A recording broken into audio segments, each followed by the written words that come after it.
It is April 1945, in the final collapsing weeks of the Second World War, deep in eastern Germany, where the sound of artillery never truly fades.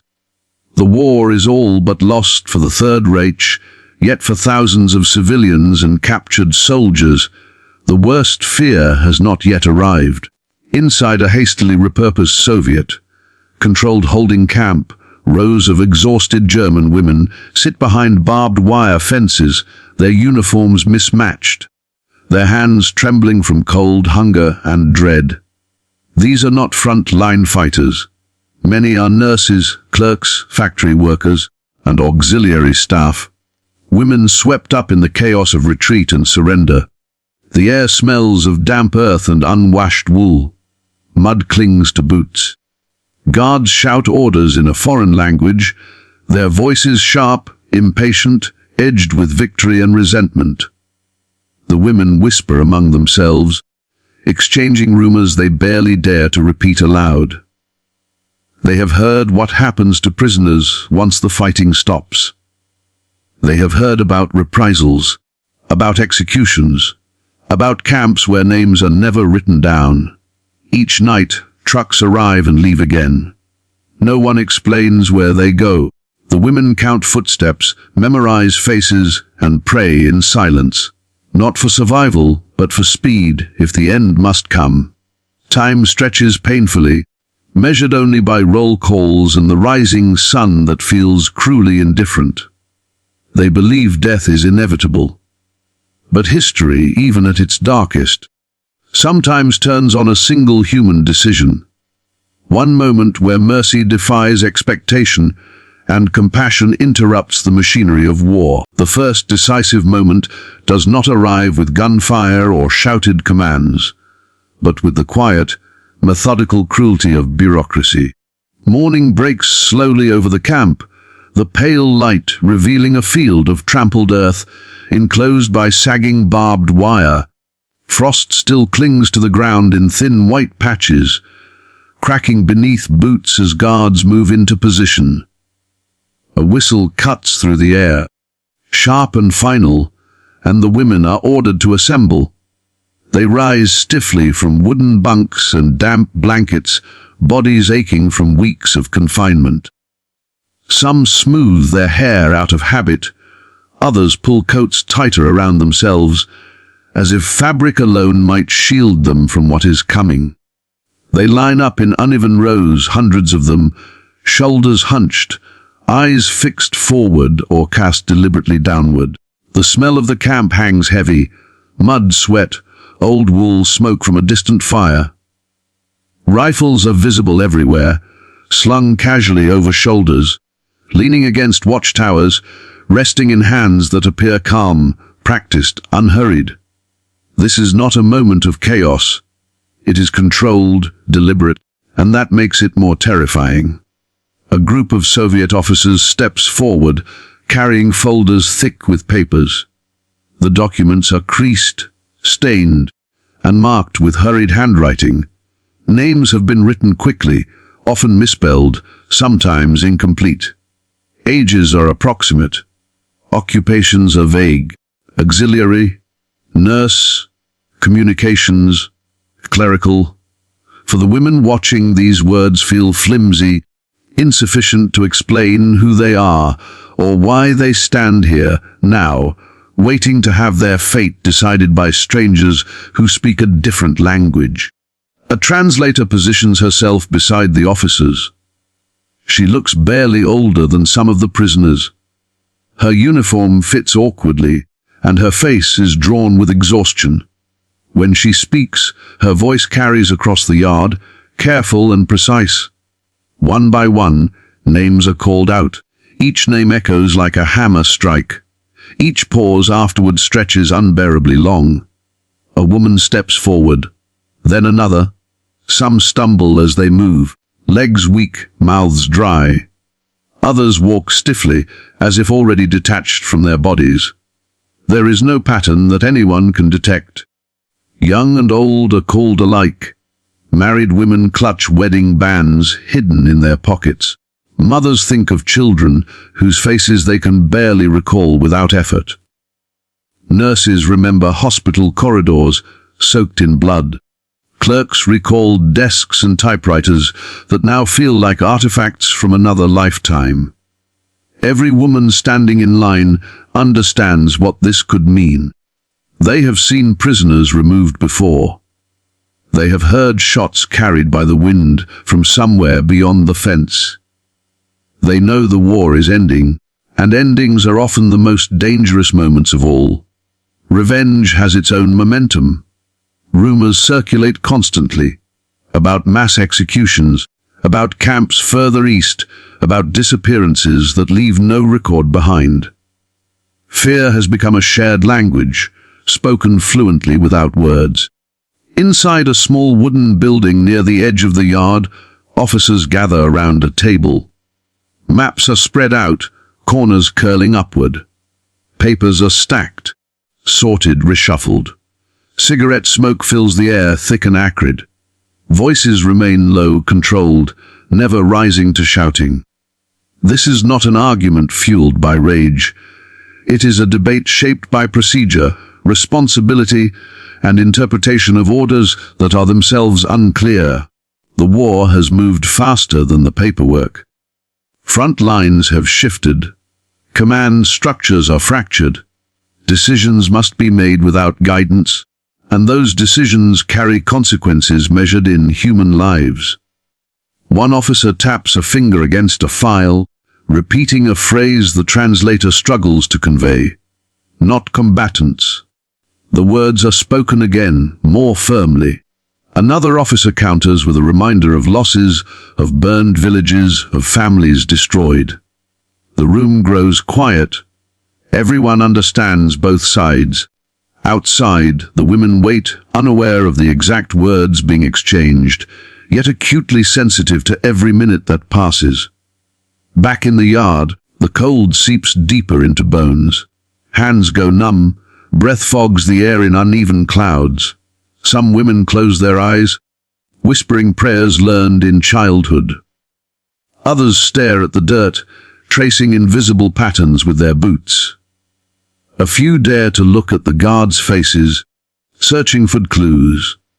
Most find nothing there, only fatigue, discipline, and an emotional distance born of too many months of violence. Time stretches painfully. No one is dismissed. No shots are fired. Trucks remain parked and silent. This absence becomes its own source of tension. The women brace inside the office, the papers are reviewed again. Ages are recalculated. Roles are discussed. The reality becomes harder to ignore. Many of these women were conscripted in desperation during the final collapse of the German war effort. Some had been pulled from hospitals, factories, offices and classrooms. Few had meaningful military training. Fewer still had chosen to be here. They are prisoners, yes, but not executioners, not planners, not architects of the devastation that now lies across Europe. One officer finally sets his file down. The sound is small, almost insignificant, yet it shifts the atmosphere in the room. He speaks slowly. The translator listens carefully. A decision begins to take shape. Not final, not yet announced, but real. Outside, the women sense something changing without understanding why. The calling of names stops. Guards reposition themselves, but their posture softens almost imperceptibly. Rifles remain present, but fingers loosen around triggers. The waiting continues, but now it is threaded with confusion. Fear does not disappear, but it evolves. It becomes cautious, restrained, uncertain. Hours pass, hunger gnaws at empty stomachs. Legs tremble from standing too long. Yet still, no one is taken away. The silence grows heavy, pressing down on the entire camp. It is the silence of suspended judgment. For the women, this moment will burn itself into memory more deeply than explosions or air raids ever did. It is the moment when death felt close enough to touch, and then hesitated. They do not know it yet, but they are standing at the edge of a different outcome, one shaped not by victory or defeat, but by a rare interruption in the logic of war. Nothing has been announced, nothing has been promised, but for the first time since their capture, the machinery of destruction has paused, and in that pause, something unexpected begins to. The escalation does not arrive as a single dramatic decree or a public announcement. It unfolds gradually, almost invisibly, through a series of small changes that feel unreal to the women experiencing them. At first, it is only a sensation, an unease that is different from fear. The camp still looks the same. The fences remain. The watchtowers still loom overhead. Yet something in the rhythm of daily life has shifted, and the women sense it the way animals sense a change in weather before the sky responds. The guards behave differently. Their movements are slower, less aggressive. Orders are still given, but the tone has softened, stripped of its earlier contempt. Shouted commands are replaced by short instructions. Where once a raised rifle followed the slightest hesitation, now there is only a sharp glance or a gesture of impatience. The women notice immediately. They notice everything now. Survival has trained them to observe the smallest detail, to read meaning in posture, in pauses, in silence. Food arrives at the usual hour, but when the containers are opened, something is unmistakably different. The portions are still small, still barely enough, yet they are larger than before. Thin soup now contains visible pieces of potato. Bread is distributed with less carelessness, fewer crumbs lost to the mud. No one explains why. No one needs to. The women exchange looks, eyes wide, expressions guarded. No one dares to smile. For weeks, hunger has been constant, a dull ache that never fades. It has stripped them of energy, blurred their thoughts, made time feel endless. This small increase in food is more than nourishment. It is a message, though no one can yet decipher what it means. Some women eat quickly, afraid the opportunity will vanish. Others hesitate, suspicious, waiting for punishment that does not come. The nights, once the most terrifying part of the day, begin to change as well. Before, darkness meant uncertainty. Trucks would arrive under cover of night. Names would be called. Figures would disappear into shadows, never to return. The women had learned to lie awake, counting footsteps, holding their breath as engines idled nearby. Now the nights pass quietly, no engines, no shouted orders, no sudden movements beyond the fence. Sleep, when it comes, is shallow and uneasy.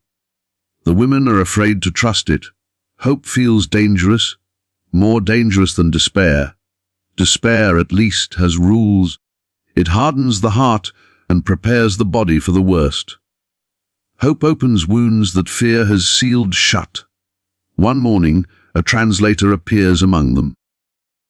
She moves differently than the guards, carefully navigating the narrow spaces between the women, crouching rather than towering over them.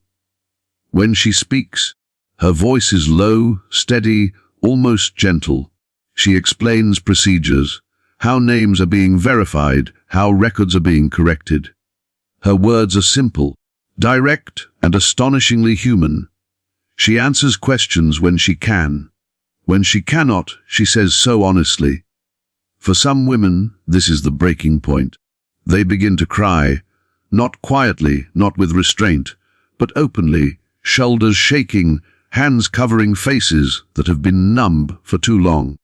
The tears are not only fear or relief. They are grief for what has already been lost, homes destroyed, families scattered, years erased by war. The camp absorbs their sobs without reaction. No punishment follows. No one tells them to stop. Others refuse to cry at all. They sit rigid, arms crossed, the eyes fixed forward. These women have learned not to believe in mercy.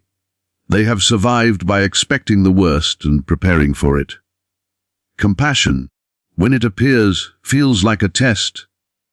A trick meant to soften them before something far worse arrives. They have seen kindness used as bait before. They will not be fooled again. As days pass, the pattern continues.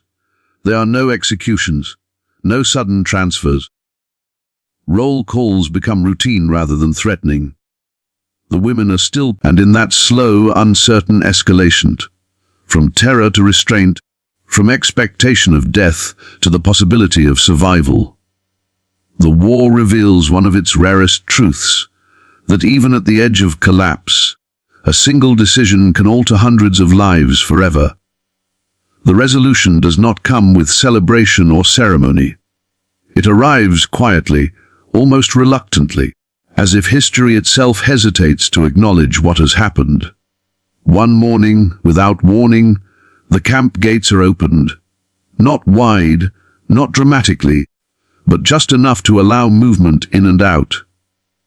The sound of metal hinges creaking carries across the yard, and every woman hears it. They freeze where they stand, uncertain whether this sound signals freedom, relocation, or something far worse. Instinct tells them not to react too quickly. Sudden hope has proven dangerous before. Orders follow, delivered in a calm, procedural tone. The women are to be registered again. Names corrected. Ages confirmed. Roles clarified.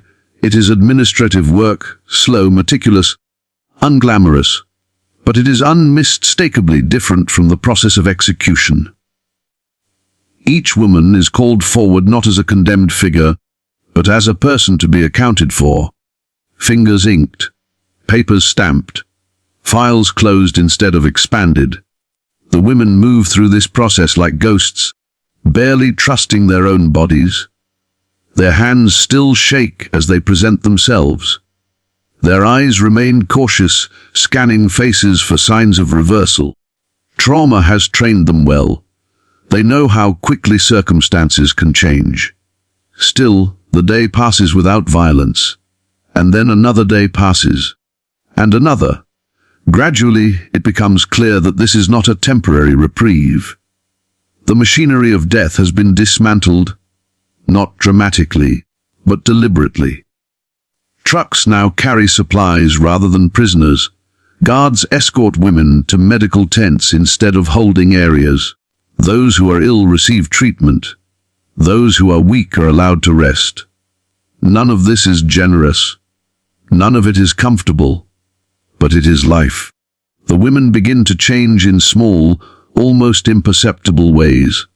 They straighten their backs. They speak a little more.